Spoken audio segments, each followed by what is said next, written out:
Est-ce que vous connaissez l'histoire d'Amityville? Oui, rappelez-vous, vous connaissez peut-être, si vous êtes fan de films d'horreur, vous avez certainement vu un film d'horreur Amityville, puisqu'il y en a tout plein sur la toile, mais aussi des livres. Oui, Amityville, rappelez-vous cette histoire de meurtre de toute une famille par le fils. Bon, aujourd'hui, on va voir ça ensemble. On va aller sur le côté de l'affaire, comment les faits se sont déroulés. On ira voir un petit peu qu'est-ce qui s'est passé au procès. Ensuite, on va aller voir les différentes hypothèses qui sont venues, les différentes versions des faits donnés par l'assassin. Et puis on verra un petit peu le côté paranormal et qu'est-ce qui s'est passé ensuite après ce meurtre. Cette maison elle a continué à vivre et qu'est-ce qui a pu bien se passer, et on ira voir ça tout de suite après. Mais voici un petit un rapide résumé, une petite chronologie de ce qui s'est passé rapidement en une minute ou deux. Et puis on ira voir un petit peu tout ça en détail.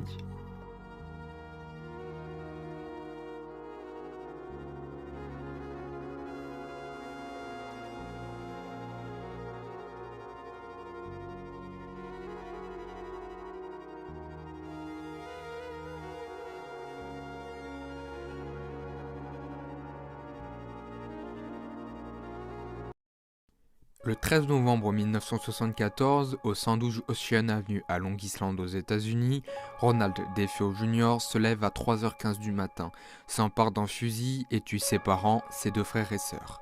Lors de son procès, William Weber, l'avocat de Ronald, plaide la folie. Il prétend que des Wa lui ont commandé de tuer ses parents. Il sera condamné de 6 peines consécutives de 25 ans de prison pour folie meurtrière. Le prix de la maison chutera à 80 000 $. La famille Lutz décide de s'installer dans le quartier huppé d'Amityville et d'acheter la maison et y emménage. Dès le premier jour, la famille ressentira une présence oppressante. Puis les Lutz vont entendre des bruits étranges, des portes et des fenêtres s'ouvrent toutes seules, des nuages de mouches errent dans la maison.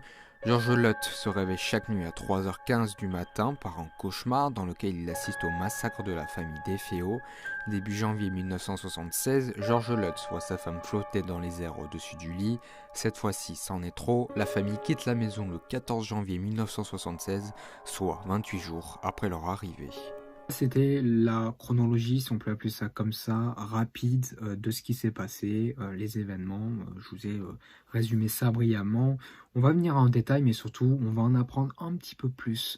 On va avoir beaucoup plus de détails sur la famille DeFeo. La famille DeFeo est composée de Ronald Sr., le père, Louise la mère, leurs 3 fils, Ronald Jr., Mark et John, ainsi que leurs 2 filles, Allison et Dawn.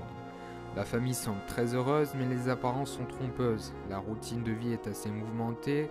Ronald Sr., le père, est un homme colérique et violent. Il se dispute très souvent avec sa femme. Il renvoie l'image d'un père terrifiant à ses 5 enfants. Ronald Jr. a des rapports difficiles avec son père. Il vit au sous-sol de la maison, qui a été aménagée pour lui. Il est moqué et insulté par ses camarades. Son père lui demande de se défendre, mais à la maison, l'ambiance est différente. Il doit subir son père sans ne rien dire. En grandissant, il ne supporte plus son père. Leur dispute verbale se transforme en violence physique. À 17 ans, il est exclu de son lycée à cause d'usage de drogue. Le mercredi 13 novembre 1974 à 3h15 du matin, Ronald Jr. s'empare d'une carabine. Dans une intervalle de 15 minutes, il abat ses parents puis ses frères et sœurs. Le soir, Ronald fait irruption dans un bar. Il hurle que quelqu'un a tué toute sa famille. La police s'aperçoit rapidement qu'il ment et retrouve des cartouches dans sa chambre et décide donc de l'arrêter. Les premiers éléments de l'enquête sont troublants, presque tous les corps ont été retrouvés dans la même position, à plat ventre sur le lit, les bras au-dessus de la tête. Aucun des 6 membres de la famille n'a bougé puisque les trous d'entrée et de sortie des balles correspondaient avec leur position sur le matelas. Il n'y a pas eu de signe de lutte et l'autopsie révèle qu'il n'était pas drogué ou sous sédatif. Dans le voisinage, personne ne semble avoir entendu le moindre coup de feu, et même à l'intérieur de la maison, les détonations ne suffirent pas à réveiller la famille. De nombreuses théories font surface, certains disent que Ronald n'aurait pas agi seul et qu'il y avait quelqu'un ou quelque chose d'autre avec lui ce soir-là. Ronald Jr. déclare que des Wa lui ont commandé de tuer ses parents, et encore aujourd'hui, certains disent qu'il était victime de possession. Lorraine Warren a donné son point de vue. Selon elle, la maison est responsable des meurtres. Elle argumente sur le fait qu'aucun voisin n'ait rien entendu et que Ronald a pu monter d'un étage à l'autre de la maison en tirant des coups de feu sans que les membres de la famille ne se réveillent. Selon elle, un esprit maléfique aurait étouffé le bruit de chaque détonation, et elle pense que Ronald a été utilisé par un démon. Les médias font bonne presse de l'affaire. Le procès de Ronald Jr. commence le 14 octobre 1975. William Weber, chargé de la défense de Ronald, plaide l'innocence justifiée par la folie. Ronald assure lui-même que des voix lui ont commandé de tous les tuer et qu'il a été manipulé par une entité. Mais Gerald Sullivan, le procureur, est convaincu que Ronald est un menteur pathologique. Son objectif est de prouver que Ronald a agi en pleine possession de ses moyens et délibérément. Le procureur disposait déjà d'éléments sur la santé mentale de Ronald grâce à son passé, mais fit également témoigner les docteurs Schwartz et Harold Zolan, deux psychiatres qui suivent Ronald. Gerald prouva notamment que Ronald Jr. avait dissimulé certaines preuves sur le lieu du crime et qu'il ne correspondait pas au profil d'un homme ayant agi sur un coup de folie. De plus, il fut diagnostiqué comme antisocial et donc responsable de ses actes. Ainsi, après 2 votes du jury le 21 novembre 1975, Ronald DeFeo fut reconnu coupable de 6 meurtres et condamné pour ses crimes. Le verdict des théories de complot. Des gens aussi parlent du côté surnaturel et donc parlent qu'il y a du paranormal dedans, il y a des choses qui sont impliquées. D'autres parlent de complicité, disent que Ronald Jr. n'est pas agi seul. On va maintenant s'intéresser un petit peu plus à la partie théorie, hypothèse de cette affaire qui a pris beaucoup d'ampleur. Il y a beaucoup de théories, il y a plusieurs versions des faits, enfin vous allez le voir, il y a plein de petites choses, mais c'est assez intéressant de les dire, c'est pour ça que je les ai inclus, parce que je les trouve assez importantes justement. Ronald est considéré comme un menteur pathologique. Il a donné de nombreuses versions des meurtres, ses propos ne sont donc pas fiables. Cependant, il a admis plusieurs fois ne pas avoir agi seul. Parlait-il d'une entité démoniaque ? L'hypothèse du surnaturel est alimentée par le fait que personne n'ait rien entendu, que cela soit dans la maison ou dans le voisinage. D'autres théories viendront corroborer cette hypothèse, avec la présence d'un ancien cimetière indien sous la maison, ou encore l'existence d'un puissant sorcier ayant vécu sur les lieux auparavant. Mais au moment des événements du meurtre, il n'est pas encore question d'ancien cimetière indien ou encore de sorcellerie. Ronald a affirmé avoir eu l'aide de sa sœur, Dawn, ainsi que 2 autres amis, dont un ayant fui avant les faits. Il accuse d'ailleurs Dawn d'avoir tué les 3 enfants, puis par la suite d'avoir tout planifié. Le soir des meurtres, Ronald était alcoolisé et drogué à l'héroïne.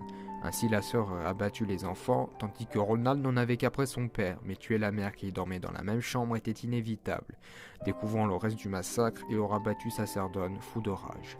Louise DeFeo, la mère, s'est bien réveillée ce soir-là après l'exécution de son mari, mais il n'eut pas le temps de réagir car Ronald Jr. tira immédiatement.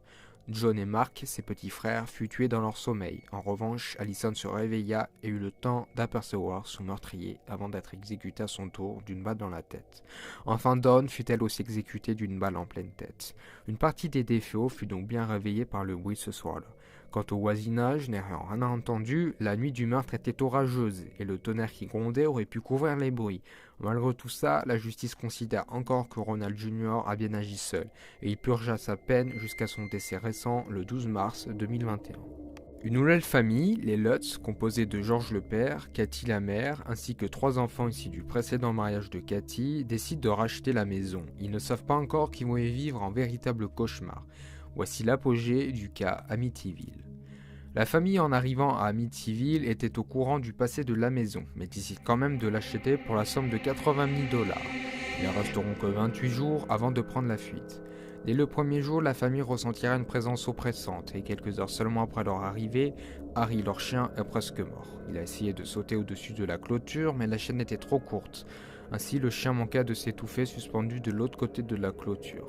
Sur conseil d'un ami, George Lutz fait venir un prêtre à la maison pour la bénir. Le prêtre recommande de ne pas utiliser la chambre à l'étage. Dans cette chambre, il y a ressenti quelque chose. Il a entendu une voix lui dire de s'en aller. La nuit suivante, George Lutz se réveille régulièrement à 3h15. Il se sent fatigué, mal à l'aise et entend des bruits étranges. 3h15 est l'heure des crimes des DeFeo, et 3h correspond généralement à l'heure du diable dans le folklore et les différentes croyances. George Lutz est également sujet à des sautes d'humeur et un changement inhabituel de son hygiène de vie. Il a froid en permanence et régulièrement à l'extérieur pour couper du bois, pour faire du feu et se réchauffer. Cathy Lutz, sa femme, ressent aussi une présence d'une pièce à l'autre dans la maison. Elle pense qu'il s'agit d'une femme. Cette présence la dérange et l'effraie. Des nuées de mouches apparaissent dans la maison sans raison apparente. George Lutz rapporte que sa fille avait un ami nommé Jody qui serait représenté comme un large cochon. Jody lui aurait dit qu'il était content qu'elle soit là, et qu'elle allait rester dans cette maison pour toujours, ce qui l'aurait effrayé. Les températures chutent de plus en plus dans la maison, les portes claquent, les enfants hurlent de plus en plus souvent, et des résidus noirs se forment dans certains endroits de la maison. Le 14 janvier 1976, très tôt le matin, les Lutz prennent la fuite, après 28 jours de peur. L'événement de trop intervient, la veille de leur départ. Une tempête se précipite dehors, les Lutz sont les seuls d'ailleurs à entendre cette tempête. Dans le lit, sa femme, Cathy, l'évite et s'éloigne du lit. Elle plane de quelques centimètres, mais elle est toujours endormie. George, lui, ne peut plus bouger alors qu'il entend un gémissement à l'intérieur de lui-même. Harry le Labrador est agité, il marche en cercle et vomit à répétition, mais George ne peut plus se lever pour l'aider. Le matin, il quitta la maison et fuit donc la maison de l'horreur. Voici l'histoire d'Amityville. Alors sachez qu'il y a beaucoup de différentes versions des faits. C'est vraiment Amityville, quelque chose qui a pris une grande ampleur, les médias, etc. Il y a beaucoup de versions disponibles sur Internet, que ce soit des reportages, etc. J'ai essayé de m'inspirer des différentes interviews qui sont réelles, des Lutz par exemple, etc. Pour vous donner, on va dire, les faits les plus, ceux qui tiennent le plus la route. J'ai essayé de dire des choses qui sont vraiment vraies, ou en tout cas vraiment racontées par les Lutz par exemple. Voilà, j'ai essayé de vérifier tout ce genre de choses. En tout cas, j'espère que ce documentaire vous aura plu. J'ai mis pas mal de temps à le faire, il y avait pas mal de choses à voir, de données à récolter pour vous donner quelque chose de potable tout simplement. En tout cas, si jamais j'ai fait des erreurs, parce que c'est possible que j'en ai fait quelques-unes, l'espace commentaire est évidemment ouvert. Si vous voulez donner votre version des faits à vous, enfin votre version des faits, je pense pas qu'il y a quelqu'un qui a vécu là-bas qui va me dire en commentaire, mais si vous avez des informations à me dire supplémentaires, ou si je me suis trompé sur un point, n'hésitez pas, évidemment, c'est ouvert. Moi je vous dis à bientôt pour une prochaine vidéo et pour un prochain reportage sur une histoire vraie. N'hésitez pas à me donner des idées. C'était Quentin. Ciao.